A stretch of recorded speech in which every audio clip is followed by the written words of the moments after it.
Hi, this is Ryan Sedan from Client Savvy, bringing you knowledge sharing module number 9 for the Client Experience and Professional Services, or CXps 2020 virtual community. We thank you for taking time to be here with us. This week we have Ryan Felkel from Full Sail Partners, and his topic is how marketers can use client feedback. Those who know me know that feedback is one of the favorite things I love talking about and learning about, and I really look forward to hearing what Ryan has to bring. Before we do that, I want to take a moment to say thank you to all of our sponsors. We appreciate all you've done for us, and we look forward to continuing to work with you as we go forward. So please take a minute to check out these sponsors. Again, thank you very much, sponsors. For those of you who are not yet members of the CXps community, I encourage you to go to ClientExperience.org, learn more about the community, and you can join us. By joining, you get to participate in some additional activities. For instance, this Friday, October 23rd at 1 p.m. Eastern, Ryan will be joining us for a live Q&A, and you'll have your opportunities to both ask your questions, get them answered, and hear the other questions your peers are asking as well. We follow those with 30 minutes of virtual networking, so you get to talk with other people on the CX journey. Also, for CXps members, you'll get assigned into a CX cohort. That's about a dozen peers of yours that are on the CX journey as well. It's a great opportunity to really connect and learn more from each other. So again, go to clientexperience.org to join us. At this point, I'll turn it over to Ryan. Thank you very much again for joining us. Please take it away. Thank you for joining me to learn how marketers can use client feedback, since part of the client experience is directly related to your firm's brand. Before we go too far, let me provide some context about myself and Full Sail Partners. I am the marketing manager at Full Sail Partners, and I have over 10 years of experience working in the marketing for professional services firms. My background includes being a proposal manager to my current role of overseeing and directing the digital inbound marketing strategy for Full Sail Partners. For those of you who don't know, Full Sail Partners is a Deltek partner and reseller. We are also honored to have been awarded with the Premier Award for Client Satisfaction by Client Savvy and PSMJ. Our consulting and sales teams specialize in Deltek Vision and the newest Deltek ERP system, VantagePoint. Additionally, we are the creators of Black Box Connector, which allows VantagePoint Vision users to easily integrate third-party software solutions with their Deltek system. We also have a long history with Client Savvy and use the client feedback tool, which is integrated with our vision system using the Black Box connector. For this presentation, I'll not be naming products anymore, but rather referring to a client feedback capture tool generically, whether you use Excel, SurveyMonkey, or whatever your firm chooses to use. Even more, it's important to point out here that regardless of the tool you use to capture feedback, there must be a consistent process for requesting client feedback across the entire firm. Without a consistent process, it becomes difficult to create a real picture of what all your clients really think about your services or the services your firm delivers. We'll talk about this a little bit more in a minute. Now let's jump right in and begin to understand the challenges marketers experience in regards to accessing client feedback, the process of capturing client feedback with a tool, and how marketers can take advantage of having feedback information contained within the tool at their fingertips. For marketers, or the perception our clients have about the firm can be difficult. In some ways, it's like looking for a needle in a haystack. Often this is the result of the marketing team assisting in the pursuit of new work. Once the work is won, the project is started, and the marketing team begins focusing on finding and winning more work. Therefore, as a project is being delivered, we are not invited to periodic meetings to review the progress of the work. Obviously, this is not intentional. It's just the nature of these meetings. Even more, if a marketer approaches a project manager to check in on the progress of the work, it can seem intrusive, and therefore having a tool to capture client feedback is imperative. And back to the needle in a haystack analogy. If your firm uses a tool to capture feedback, this information needs to be available firm-wide. While some will see having uninhibited access to this information as a way to publicly shame people for below average reviews, it actually increases accountability across the firm. Additionally, the feedback process needs to be consistent across the entire firm. For instance, all project managers in the firm should be required to send requests for feedback at certain milestones during the project lifecycle. This will eliminate PMs from filtering out clients that may rank the performance of the project below par, and them only requesting feedback from clients they know will rate them above average. Essentially, without having a consistent process, it's difficult to ensure continued client satisfaction. Additionally, a conversation requesting client feedback is great, but the feedback needs to be captured in a tool that is, like I said earlier, open and accessible to the entire firm to review. Here at Full Sail Partners, everyone has access to dive into the tool and see what our clients really think of us.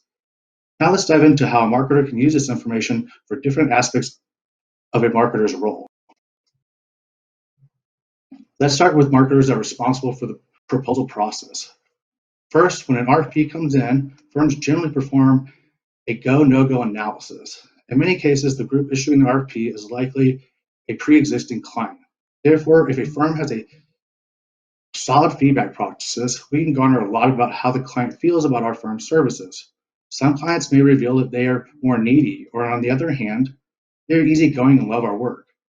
If we have competing RFPs to respond to, we can take this into account, and we can take into account the feedback to determine which client's work we want to pursue. Now let's move forward in the proposal process and begin creating a response to the RFP. The feedback in the tool can shed some light on what's important to include in the proposal. For instance, a client may mention in the feedback that they prefer more frequent check-in meetings, or maybe less frequent.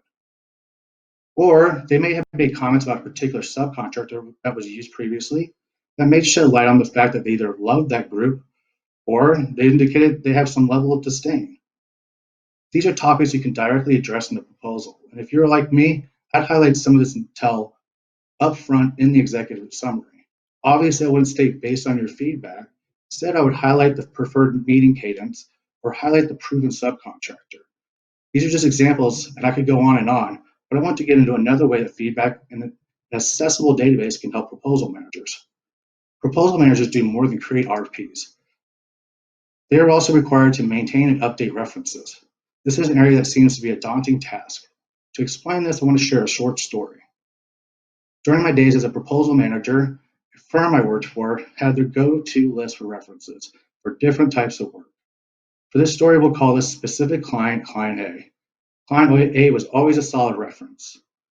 We did all types of work for them and could include them in almost any proposal. Client A was also our largest client. For years, we relied on Client A, then all of a sudden, we made Client A very disappointed by missing goals on several projects. While the firm leaders and PMs were aware about this sudden change, this wasn't communicated to me until we were about to submit a really big proposal. Firstly, if I knew this info, I may have said something during the go, no-go process. Secondly, the proposal had to be postmarked the next day, and they wanted 10 printed copies in 3 ring binders with tabs and 10 digital copies on CDs. Now we were one short of the reference requirements, and while I was ready to do the final review and begin the printing process, now I scrambled to find a new reference. The main takeaway from this story is that if the client feedback was captured in a tool, I would have been prepared and started finding a new reference prior to beginning the proposal. Additionally, I would have been able to identify a replacement reference based on the feedback within the tool from existing clients. Now let's move on from the proposals and on to creating marketing content.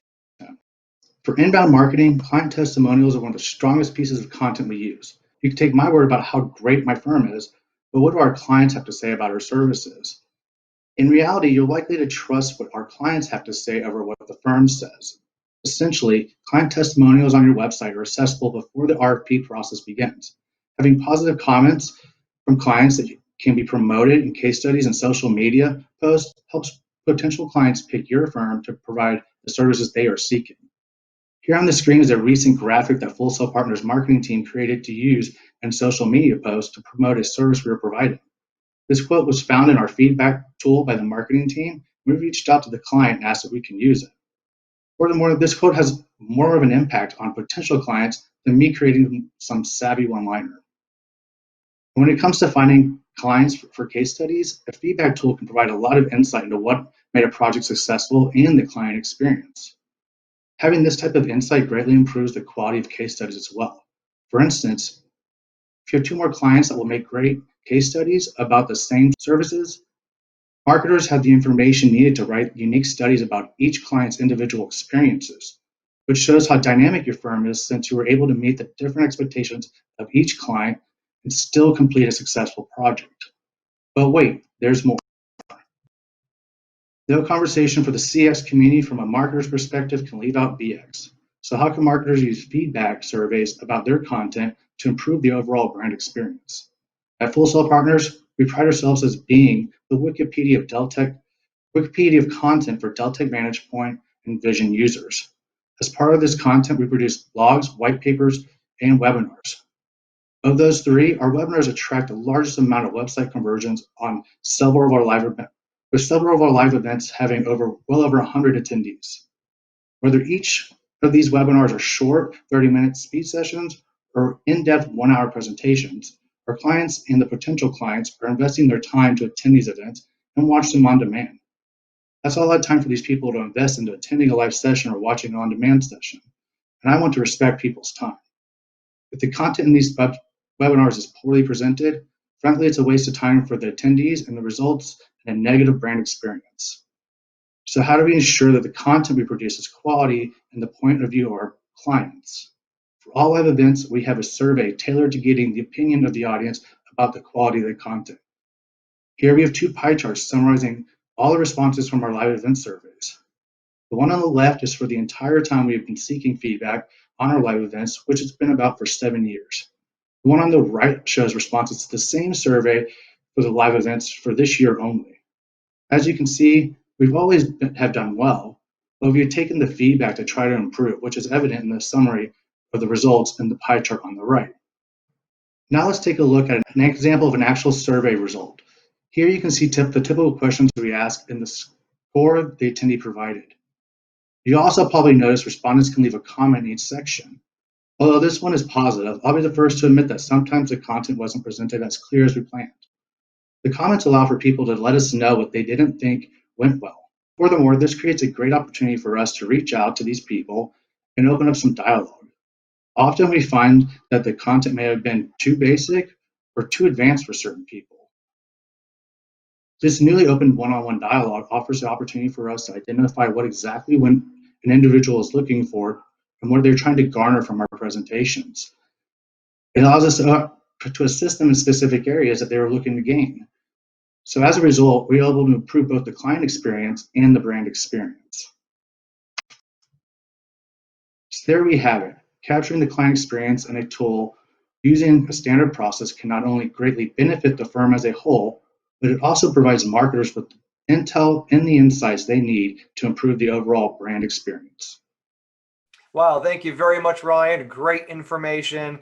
I know I learned a lot, and you said a lot of really great things that this industry and this audience needs to hear. I appreciate you bringing that for us. Again, those of you who are CXps members, join us October 23rd, 1 p.m. Eastern for a live Q&A with Ryan. And those of you who have not yet joined the community, what are you waiting for? Go to clientexperience.org and join us today. We'll look forward to seeing you there.